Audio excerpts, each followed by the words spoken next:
કલેક્ટરશ્રીને નમ્ર એક પોરબંદરના નાગરિક તરીકે હું નિધિશા વિનંતી કરું છું કે ચોમાસાનું મોસમ હોય અને આટલો કરંટ પ્રવાહ દરિયામાં ચાલતો હોય તો તુરંત જ ચોપાટી ઉપર આવવાની મનાઈ કરે અથવા અહીં જે પણ તરૈયા આવે છે એને ત્વરિત જ કોઈ પણ એક્શન લઈ અને દરિયો ખેડવાઈ નહીં જવાનો અને તરવાનું પણ નહીં.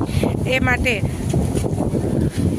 અત્યારે 4 ભાઈઓ ગયા હતા તરવા માટે અને એમાંથી એક ભાઈને આવી રીતે ડેથ થયું છે.